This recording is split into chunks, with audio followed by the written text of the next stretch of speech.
Allahümme salli ala Muhammed ve al Muhammed ve accil faracahum. Bismillahirrahmanirrahim. Rabbi şrah li sadri ve yassir li emri ve hlul uqdeten min lisani yefkahu kavli.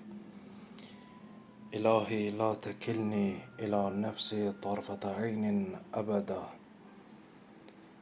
Esselamu aleyke ya Eba Abdullah ve alel ervah alleti hallet bi fenaik. عليك مني سلام الله أبدا ما بقيت وبقي الليل والنهار ولا جعله الله آخر العهد مني لزيارتكم. السلام على الحسين وعلى علي بن الحسين وعلى أولاد الحسين وعلى أصحاب الحسين. السلام عليك يا بقية الله في العالمين. بسم الله الرحمن الرحيم. وَمَا يَنْتِقُ عَنِ الْهَوَى اِنْ هُوَ اِلَّا وَحْيٌ يُوحَى. Həzrət Həmzə Seyyid-ü-Şühəda Peyğəmbərin əziz əmsinin şəhadəti münasibəti ilə istəyirəm bir neçə şübhəyə cavab verməklə ayə və hədisi siz əzizlərin xidmətinə çatdırım. Bilirik ki, İslam aləmində ideoloji olaraq düşmənin silahı həmin bu Vəhhabi sələfiləri ortaya çıxartdıqları əsassız və dəlilsiz şübhələrdən biri də budur ki, deyirlər ki, dində yas saxlamaq, əza saxlamaq yoxdur. İkinci şübhələri budur ki, deyirlər ki, əgər şəhid və şəhadət mübarək bir məqamdırsa, niyə görə müsəlmanlar, bəzi müsəlmanlar, xüsusilə şiələr, şəhid üçün bu mübarək məqama yetişən insan üçün ağlayırlar, göz yaşı tökürlər və yas, əza saxlayırlar. Hansı dəlilə əsasən biz yas və əza saxlamalıyıq? Bunu bir dənə dəlilimiz olmalıdır. Hansı dəlilə əsasən bizim üçün Peyğəmbərin sözü, əməli, höccət və dəlil olmalıdır? Bütün bu şübhələrin cavabları indi etdiyimiz, yəni Quran ayəsi və dediyimiz Əhl-i Sünnə mənbələrindən dediyimiz hədisdə bunların cavabı var.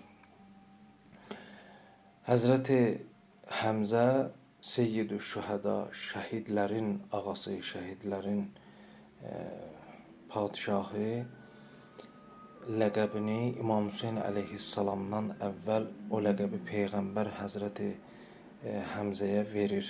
Şücaətinə görə, cəsarətinə görə Peyğəmbəri Allah yolunda, din yolunun, dinin təbliğatında tək qoymadığına görə, tənha qoymadığına görə kafirlərin, münafiqlərin müqabilində Peyğəmbər bu mübarək ləqəbi Həzrəti Həmzəyə verir.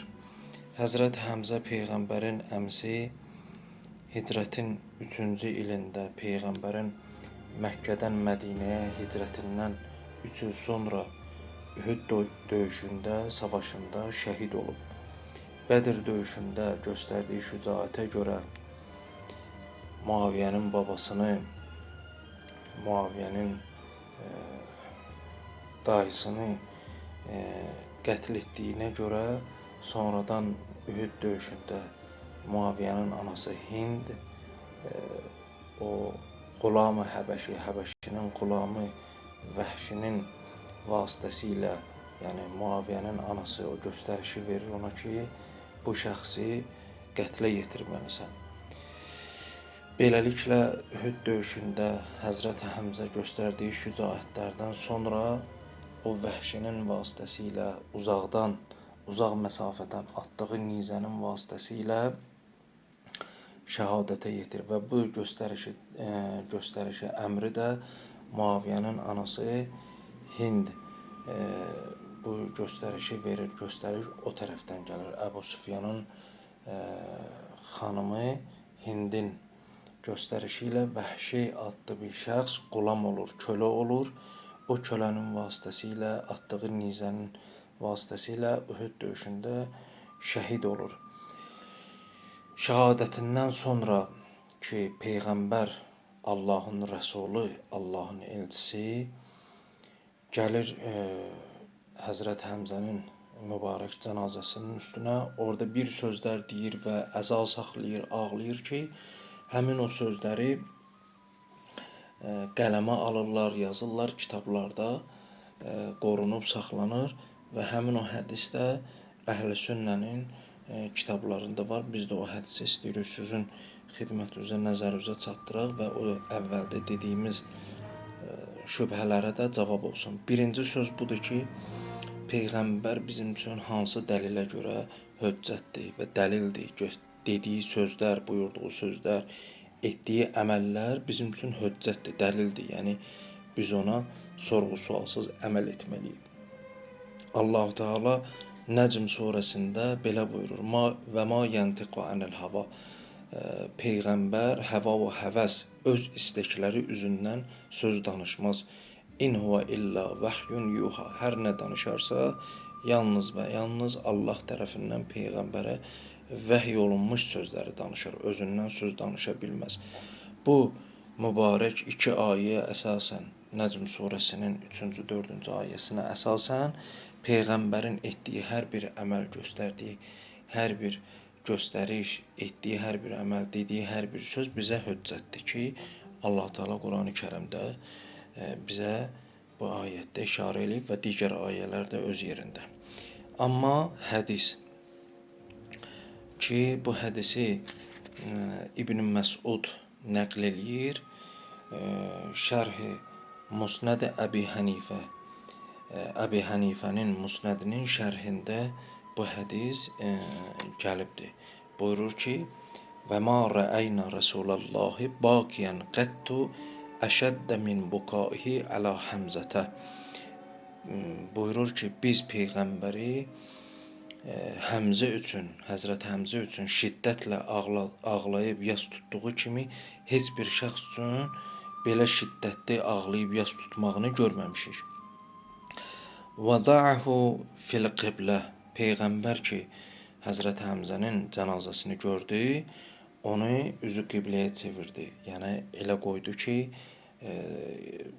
Həzrət Həmzənin ayaqlarının altı üzü qibləyə baxırdı. Bu da özü bir dəlildir ki, biz bu günləri bir nəfər dünyasını dəyişəndə onu üzü qibləyə qoyuruq. Bu Peyğəmbərdən gəlib bizə. Thumma vaqafa ala cənazəti. Sonra cənazəsinin üstündə dayandı. Və anhaba hatta nəşəğə hatta bələğə bihi əl-qəşşu minəl-buka. Nəfəsi kəsilənə qədər fəryad edərək, uca səslə qışqıraraq, ahunalə edərək ağladı. O qədər ağladı ki, özündən getdi. Hatta bələğə bihil-qəşşu minəl-buka. Ağlamaqdan necə bir insan öz əzizini, dəyərli bir əzizini itirə, əldən verə, ağlaya, hönkürtü ilə, hıçqıra və özündən gedə, Peyğəmbərə də bu hal üz tutmuşdu. Hətta bələğə bihil qəşşu minəl buka. Yəqul, ya Həmzətü ya əmmə Rasulillah və əsədə Rasulillah. Peyğəmbər ağlaya-ağlaya bu sözləri deyərmiş. Həmzənin cənazəsinin üstündə ki, ey Həmzə, ey Allah Rəsulunun əmsi, ey Allah elçisinin şiri, aslanı, ya Həmzətü ya failəl xeyrat, ey Həmzə, ey bütün işləri yerinə, ey bütün xeyir işləri yerinə yetirən, görən, ya Həmzətü ya kaşifəl kurəb, ey Həmzə, ey bütün qəm-qüssəni aradan aparan, ya Həmzətü ya zabbə ən vəchi Rəsulillah, ey Həmzə, ey o şəxs ki, Peyğəmbərin müdafiəçisi idi, Peyğəmbəri qoruyurdu, həm mənəvi, həm fiziki, qoymurdu ki, Peyğəmbərə kimsə mənəvi bir toxunsun ya maddi ona fiziki olaraq ona hörmətsizlik eləsin. Və kana sallallahu aleyhi və aleyh izə salla əla cənazətih.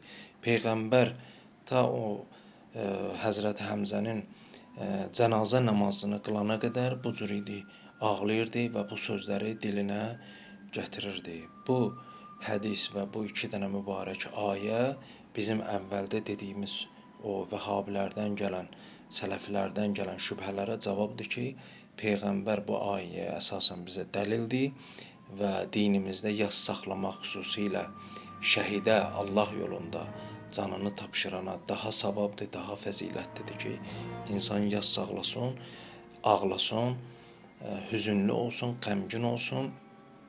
Bunların hamısına dəlil Peyğəmbərin o zamanlar əmsi Həzrəti Həmzə üçün etdiyi əzadarlıq və buyurduğu sözlərdir. Vəssalamu aleykum və rəhmətullah.